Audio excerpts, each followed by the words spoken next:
వెంకట్ విజయవాడ నుంచి వెళ్ళి ఈరోజు మా వెంకట్ ఎక్కడి నుంచి వెళ్ళి హైదరాబాద్ చెన్నైకు సంబంధించిన ఏదైతే తిరుపతి తిరుమల దేవస్థానానికి సంబంధించిన నెయ్యి సరబరాలో జరిగిన అవకతవకలు కుంభకోణంపై ఏదైతే విచారణ జరుగుతున్నారో దానికి సంబంధించిన నలుగురును అదుపులో తీసుకున్న సిట్ అధికారులు. అంటే ప్రస్తుతం ఎవరైతే ఏఆర్ డైరీ భోలేబాబా డైరీకి సంబంధించిన మనం విషయాలు తెలుసుకొచ్చాయి. అన్ని బయటపడ్డ తర్వాత అలిపిరి దగ్గర సిట్కి సంబంధించిన ఆఫీస్లో వీళ్ళు విచారించారు. దానికి సంబంధించి రాజశేఖరన్, పొమిలి జైన్, విపిన్ జైన్, అపూర్వ చౌడా అని వాళ్ళిద్దరిని ఎవరైతే నలుగురిని తీసుకొని విచారించగా అనేక విషయాలు బయటపడ్డట్టుగా మనకు తెలుస్తుంది. వెంకట్ ఈ విషయంపై ప్రస్తుతం ఒక చెన్నైకు సంబంధించిన ఒక వ్యక్తి అజ్ఞాత వ్యక్తి దీని మీద ప్రధానమైన పాత్ర పోషించాలని తెలుస్తున్నది.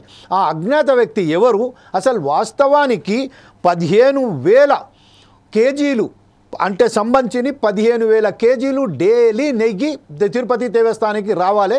దర్దాపుగా 55 కేజీల లడ్డూలు ఎప్పుడైతే 55 కేజీలకు సంబంధించిన నెయ్యి ఏమంటారు దాన్ని ఒక సంవత్సరానికి అవసరం ఉంటుంది.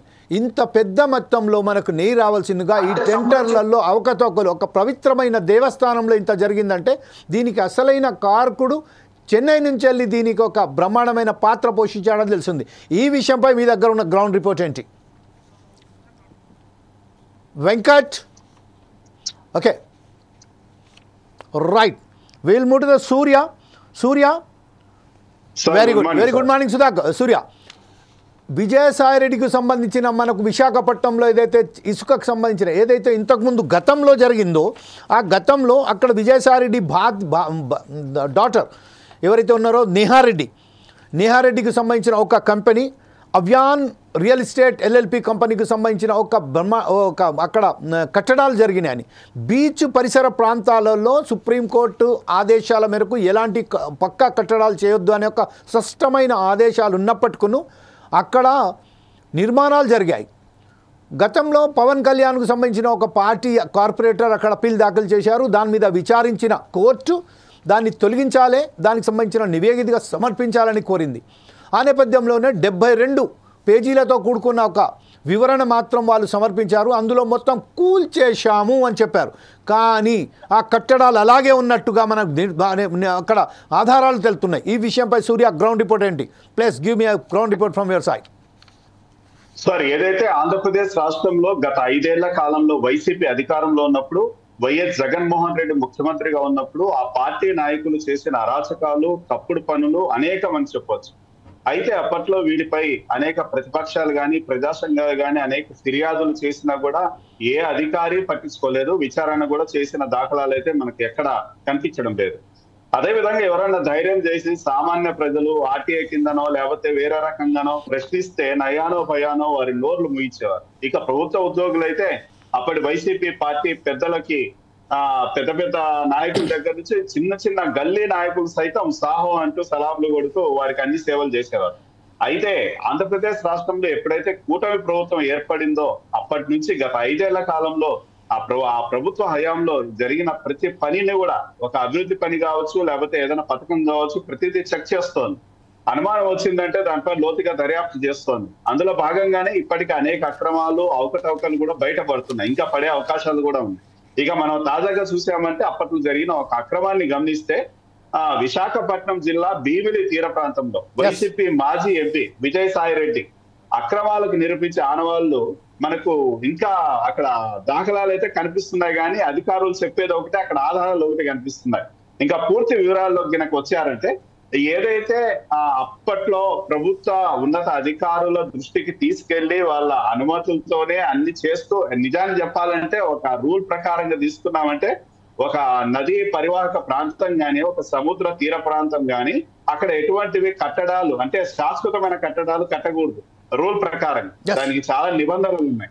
కానీ ఆ నిబంధనల్ని పక్కన పెట్టేసి మళ్ళీ ఎవరన్నా దానికి పూర్తిగా అనుమతులు ఇచ్చారా లేకపోతే వీళ్ళే ఓన్ గా కట్టారా లేకపోతే ఈ ప్రభుత్వ పెద్దలు కాబట్టి చేశారా లేదంటే విజయసాయి రెడ్డి అప్పట్లో చాలా హల్చల్ అంటే నెంబర్ 2 అతని పార్టీలో అంటే పేరుకి ముఖ్యమంత్రి వైఎస్ జగన్మోహన్ రెడ్డి అయితే అధికారం అంతా అతను అన్నట్టు చలామణి అయ్యేది. అటువంటిప్పుడు ఎవరు మాట్లాడలేరా? ఆ విధంగా చూసుకున్నామంటే భీమిలి తీర ప్రాంతంలో అక్రమ కట్టడాలు కట్టడం జరిగింది. అది కోర్టుకి వెళ్ళని ఒక వ్యక్తి తీసుకెళ్లాడు, దాంట్లో కోర్టులో కేసు వేశాడు. కోర్టు కూడా మొత్తం అంతా పరిశీలించింది, పేపర్లను చూసింది, వెంటనే దాన్ని కూల్చేయండి అని చెప్పింది. అయితే సాక్షాత్తు హైకోర్టే కూల్చేయమని చెబితే సాక్షాత్తు కోర్టుకే తప్పుడు రాతలతో అధికారుల నిబంధనలు వ్యతిరేకంగా ఒక నివేదికలు సమర్పించడం అనేది సంచలనం రేపుతోంది. ఇంకా పూర్తి వివరాలు ఒకసారి మనం చూసామంటే భీమిలి బీచ్ సమీపంలో విజయసాయి రెడ్డి కుమార్తె నేహారెడ్డికి సంబంధించిన అవ్యాన్ రియల్టర్స్ ఎల్ఎల్పి అనే సంస్థతో ఒక కొంత భూమి అనేది ఉన్నింది. సిఆర్జెడ్ నిబంధనలు స్పష్టంగా చెప్తాయి సముద్ర తీర ప్రాంతంలో శాశ్వత నిర్మాణాలు కట్టకూడదనేసి మనకు స్పష్టమైన మొత్తం నిబంధనలు ఉన్నాయి. దాన్ని ఉల్లంఘించి అక్కడ సముద్ర తీరానికి సమీపంలో ప్రహరీ గోడ కట్టడం జరిగింది. దీనిపైన అప్పట్లో జనసేన కార్పొరేటర్ మూర్తి యాదవ్ అనే వ్యక్తి హైకోర్టులో పిల్ దాఖలు చేయడం జరిగింది. అయితే హైకోర్టులో పూర్తి వివరాలు అంతా విచారణ చేసిన తర్వాత కోర్టు అధికారులతో కమిటీ వేసి భీమిలి బీచ్ లో సర్వే చేసి ఏదైతే అక్రమ కట్టడాలు కట్టారో అని చెప్తున్నారో దాన్ని కూల్చేయండి అంటే స్పష్టంగా ఆదేశాలు ఇచ్చింది. అయితే వాటికి సంబంధించిన పూర్తి వివరాలు ఒక వారం రోజుల్లో కోర్టుకి సమర్పించడం జరిగింది. అంతా అయిపోయింది. ఈరా చూసామంటే ఇవన్నీ ఆదేశాలు ఎవరెవరికి ఇచ్చిందంటే భీమిలి ఆర్టీఓకి ఇచ్చింది, జిఎంసిసి అదనపు కమిషనరు, అదే విధంగా ఎన్ఐఓ, పిసిబి శాఖల నుంచి అధికారుల ఆధ్వర్యంలో ఒక బృందం క్షేత్రస్థాయిలోకి వెళ్లి ఒక వారం రోజులు పరిశీలించి మొత్తం దాదాపు 79 పేజీలతో కూడిన నివేదికని ఈ నెల 12వ తేదీన హైకోర్టుకి సమర్పించింది. అయితే అందులో కోర్టు ఆదేశాలతో గత ఏడాది సెప్టెంబర్ 4-5 తేదీల్లోనే నేహారెడ్డికి సంబంధించిన అక్రమ కట్టడాలు కూల్చేసామని స్పష్టంగా చెప్పారు. అక్కడ పాత భవనము ఒక మరుగుదొడ్డి తప్ప ఇంకేమి లేవు అని కూడా పేర్కొన్నారు. విచిత్రం ఏమిటంటే ఈ రోజుకి కూడా ఇప్పటికీ కూడా ఆ ఇసుక మేటల్లో 2.5 అడుగుల ప్రహారీ కూల్చారు, అంతేగాని 8 అడుగుల లోతున కాంక్రీట్ నిర్మాణాన్ని మాత్రం తొలగించలేరు. ఇక్కడ మనం పరిశీలిస్తే అసలు ఒక సముద్ర తీర ప్రాంతంలో అసలు శాశ్వత నిర్మాణమే కట్టకూడదు.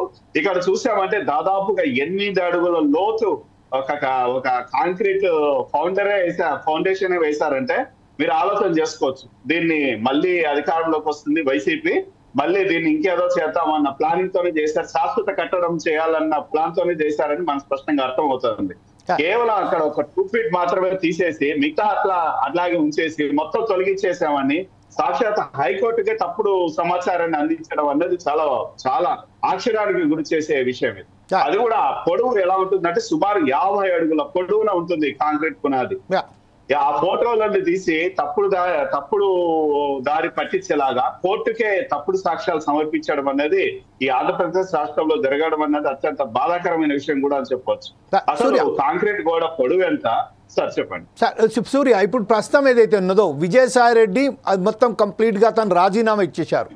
అంటే మొత్తం కంప్లీట్ గా అతను రాజకీయాల నుంచి వెళ్ళి నేను తప్పించుకున్నాను, నేను ఉండను అని చెప్పారు. ఈ నేపథ్యంలోనే ఇప్పుడు ప్రస్తుతం ఏదైతే భీమిలి బీచ్కి సంబంధించిన కట్టడాల వ్యవహారం ఉందో అతని కూతురు పేరు మీద ఉన్నది కాబట్టి దీని మీద ఈ విషయంపై ఇప్పుడు తెలుగుదేశం ప్రభుత్వం అంటే కూటమి ప్రభుత్వం ఇలాంటి చర్యలు అంటే ప్రస్తుతానికి మీద మీరు చెప్తున్నట్టుగా 58 అడుగుల లోపల అలాగే చాలా వరకు ఏదైతే ఉన్నదో కట్టడాలు ఉన్నాయని చెప్తున్నారు. అయితే ఇప్పుడు తెలుగుదేశం ప్రభుత్వం దాన్ని పూర్తిగా నేలమట్టం చేసి బిగినింగ్ నుంచి వెళ్ళి అంతా తవ్వేసి వారికి ఒకసారిగా విజయసాయి రెడ్డి మీద ఏమన్నా యాక్షన్స్ తీసుకునే ఏదైతే ఆలోచనలో ఉన్నట్టుగా మీరు భావిస్తున్నారా, లేకపోతే దీన్ని తూతమంత్రంగా విజయసాయి రెడ్డి రాజకీయాలు లేరు కాబట్టి ఈ అంశంపై మరొకసారి కప్పిపుచ్చే ప్రయత్నం చేస్తున్నట్టుగా మనం భావించవచ్చా? లేదు సార్, ఏదైనా కానీ కూటమి ప్రభుత్వం అయినా సరే దీనిపైన యాక్షన్ తీసుకోవాలి అంటే ఇప్పుడు కోర్టు పరిధిలో ఉంది కాబట్టి, అందులో హైకోర్టు పరిధిలో ఉంది కాబట్టి హైకోర్టు నుంచి ఆదేశాలతోనే అధికారులు అక్కడికి వెళ్ళి విచారణ చేసి దాన్ని పడగొట్టామనేసి తప్పుడు సాక్ష్యాలు ప్రవేశపెట్టారు కాబట్టి ఇందులో ప్రభుత్వం వచ్చేసి కలగజేసుకునే పరిస్థితి ఎట్టి పరిస్థితుల్లో ఉండదు. ఏదైనా కానీ కోర్టు అనుమతులు కోర్టు ఆదేశాలతోనే జరగాలి. అయితే ఇక్కడ విజయసాయి రెడ్డి వైసీపీ పార్టీకి సంబంధించిన వ్యక్తి కాబట్టి గతంలో అతని మీద కక్ష సాధింపు అన్నది కాదు, లేదంటే అతను రాజకీయాల నుంచి తప్పుడుకున్నాడు కాబట్టి ఇప్పుడు మనకే ప్రత్యర్థి కాదు కాబట్టి అతను వదిలేద్దాం అనేది అయితే కాదు. ఇది ఒక ప్రకృతికి సంబంధించిన విషయం. ఇది ఏదైతే మనకు నిబంధనలు ఏదైతే చెప్తుందో ఒక సముద్రానికి తీరానికి సంబంధించినది కావచ్చు, నదికి సంబంధించిన ఒక ఇది అన్నది కావచ్చు, దీనిగా సిఆర్జెడ్ నిబంధనల ప్రకారంగా అక్కడ శాశ్వత కట్టడాలు ఎట్టి పరిస్థితుల్లో కట్టకూడదు. కాబట్టి నిబంధనల ప్రకారమే కోర్టు కావచ్చు లేకపోతే ప్రభుత్వం కావచ్చు వెళ్ళాలి. కాబట్టి ఈ వ్యక్తి కోర్టుకే పిల్లు వేసుకున్నాడు, కోర్టు ఆదేశాలే ఇచ్చింది పడగొట్టండి అనేసి. కానీ అధికారులు ఇప్పటికీ కూడా మనం గమనిస్తే ఇప్పటికీ కూడా ప్రతిపక్షం ఏదైతే ఈ అధికార పక్షం ఏదైతే గతంలో ఉన్నిందో వైసీపీకే అడుగులకు మడుగులొచ్చుతుందా, ఇంకా వైసీపీ ప్రభుత్వమే రాష్ట్రంలో పాలన చేస్తోందా, ఇంకా జగన్మోహన్ రెడ్డి ముఖ్యమంత్రిగా ఉన్నాడా అన్నట్టు వాళ్ళు బిహేవ్ చేస్తున్నారనేది ఇక్కడ స్పష్టంగా అర్థమవుతుంది. అంటే ఈ అధికారులు గత ప్రభుత్వం ఉన్నప్పుడు, ఈ కట్టడాలు ఉన్నప్పుడు ఎంతవరకు వీళ్ళు లంచాలు మేసింటారనేది మనకి ఇక్కడ అర్థమవుతుంది. అందుకే వీళ్ళు ధైర్యంగా దాన్ని పడగొట్టలేకపోతున్నారు, ధైర్యంగా వెళ్ళి దాన్ని డిస్టర్బ్ చేయలేకపోతున్నారు కోర్టు ఆదేశాలు ఇచ్చినా సరే. అందుకు కోర్టుకి నిజాలు తెలిసి కోర్టు ఒకే మాట అనింది, మీరు ఇంకొకసారి వెళ్ళి అక్కడ క్షేత్రస్థాయిలో మీరు పరిశీలన చేసి ఆధారాలు మనకు తీసుకొచ్చి సమర్పించారు నివేదిక. లేదు అంటే కొత్త కమిటీనే వేసి అక్కడ పంపించడం జరుగుతుంది, అనుమానం వచ్చిందని కూడా కోర్టు చెప్పడం జరిగింది. మరి ఏం చేస్తారనేది వేచి చూడాలి. అయితే దీంతో ప్రభుత్వం అనేది కలగజేసుకునే పరిస్థితి ఉండదు. ఏదైతే ప్రభుత్వం ఒకవేళ కోర్టు ఆదేశాలు ఇస్తే ప్రభుత్వం ఇందులో ఇన్వాల్వ్ అయ్యి దాంట్లో ఏదన్నా కట్టడాలు పడగొట్టడం కానీ లేకపోతే అధికారులకు సూచనలు సలహాలు ఏదైనా ఇచ్చే అధికారం ఉంటుంది తప్ప కోర్టు పరిధిలో ఉంది కాబట్టి కోర్టే దీన్ని కలగజేసుకొని ముందుకెళ్లాల్సిన పరిస్థితి ఉంటుంది సార్ ఇక్కడ. రైట్, ఓకే సూర్య, మరొకసారి మీ ముందుకు వస్తాం. అప్పటి వరకు ఒకవేళ కనుక ఈ కల్తీ నెయ్యికి సంబంధించిన మనం మాట్లాడడానికి మీ ముందుకు వస్తాము. అప్పటి